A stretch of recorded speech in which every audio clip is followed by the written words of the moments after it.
Good day.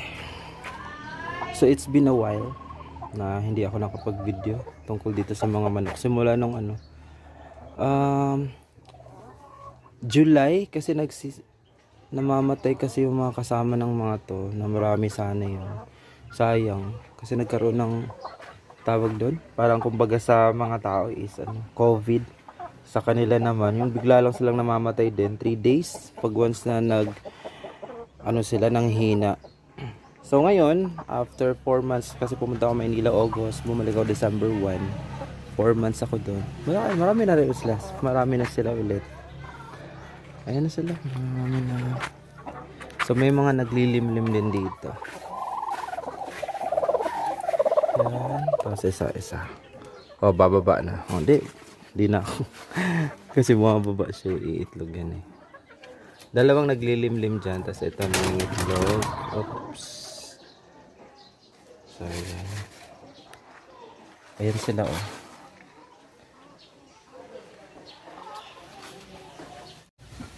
Oh, ayan sila. Mga halos, buti na lang, mga halos babae yung mga tumubo ulit. So, yan. Ito, yan sila, mga mahabang liig. Kasi sila ng Shamo. Actually, halo. Gawa nung broiler yung nanay oh. Halo na broiler yung nanay. Tapos yung lalaki na nandun, yung lalaki rooster, ayun oh, mahaba ang liig, Shamo type. Diyan sila na yun. Tapos meron din ako dito naglilimlim, which is yung isa may sisiw na yan siya. Bakit gano'n ang laki? Yan, may sisiw, isang sisiw. Ano to siya guys, kasi akala niya yan, may mga eggs. Actually nagpisa yan. Ito nag-crack na yung isa oh. Yan nag-crack, ayo gutik, may crack na to.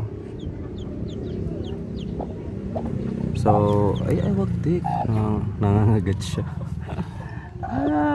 Wag na dili man nangangagat siya, nangangagat. Nagpipisa na rin yung iba. Yan, wag mong galawin kasi ang tapang-tapang ang tapang-tapang niya. Oh, may sisiw na rin pala oh. Yan, may mga sisiw na rin siya. Oh, may mga sisiw na rin. Oh. Ang galing. Ilang sisiw kaya yan? Hindi mo kasi pwedeng galawin yung gawa nung tapang-tapang. Tapos dito guys, may itlog. Yan. So, kahapon, actually nakita ko kahapon, sobrang liit. Parang siya, itlog siya ng pugo. Ganun siya kaliit. O, kung ilalagay mo yan. O, diba? Sobrang liit niya. Parang itlog lang talaga siya ng pugo kalaki. O, tingnan mo yung yung daliri ko. Siya kayong siya. Sabi ni Papa, itlog daw ng lalaki to. Ewan ko lang. Siguro din sa first time na nag-iitlog ng mga manok. Ganyan siya kaliit. Aw, hala. Uy, nabosog tuloy guys. Di bali, ko to sa kunin ko na lang to rito. Tapos kanina, yung mga halos sila dyan, nandito kasi may mga nest din sila dito. Dito yun kanina, ang tawag doon, parang ginaguide nung lalaki. Isang lalaki lang kasi sila eh.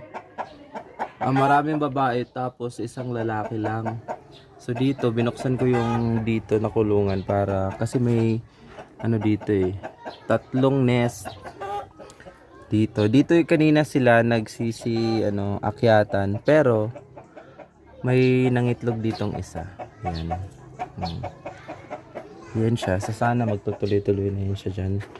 Yung kanina doon, sana rin, ayun, bumalik siya sa pugaran oh.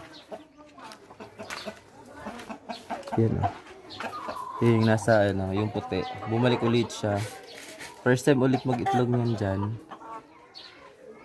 Kaya binuksan ko ulit dito yung kulungan na to kasi may mga nest dyan para dyan sila. Good thing is today meron ng mga sisiyo. Ayan, may sisiyo. Tapos dito, kaso ito, naku, talagang gulpi yung kamay mo pag yan ay kinukuha mo. Matapang kasi siya. Pero 6 yung itlog lang niya dyan. Dito naman, 7. So, yung isa na hatch yan kahapon pa. Tapos dito kay ngayon ko lang nakita yung mga sisiw na rin pala yun siya dyan.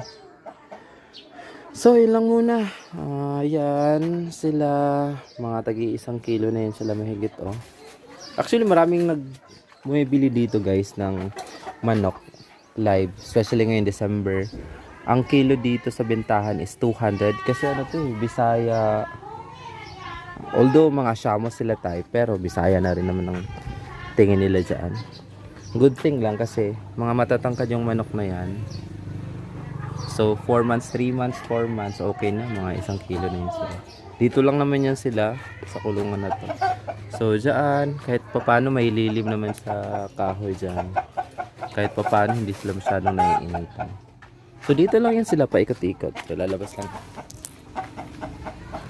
Yan, dyan lang yan sila kasi nakakulong naman ng net. Kasi kung dito, pag-alagala yan sila, ubos yung ano, mauubos talaga yung halaman. Kasi kinakain-kain nila. And then, pag may mga sisiw, ayan, iba o, dyan.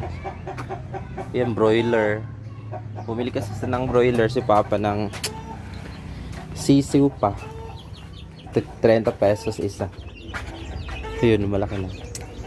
Meron din dito, kasi pagdating ko, may mga, nung December 1, may napisa. So actually, 2 weeks na to sila. Yan. Meron din dito. So yun, may mga sisiw dito na ganyang kaliit. 6 yan sila rito. And then meron din dito mga mas makukulito sila. Ayan. Oh, okay. Ikaw talaga, ganyan talaga style. Oo, mahulog ka. Yan sila. Nakakatuwa kasi ang hahaba ng mga leeg nila. Yung ibang nanay nito, broiler. Pero yung tatay nila Shamo, kaya kakaiba yung combination ng kukulit, oh. Yan sila, mahahaba talaga leeg nila. Tapos malalaking sisiw sila. Actually ano yan sila, 3 weeks. Sige, mahuhulog ka talaga. Oo. Doon na kayo. Doon na. Huwag na kayo rito. Kulit eh. And then dito naman may mga pabo. Masama ang pakiramdam nila kasi ang dami butlig, oh. Hindi ko alam kung anong nangyayari dyan. Tsaka na ng ano na sila. Hindi na maganda yung pakiramdam nila.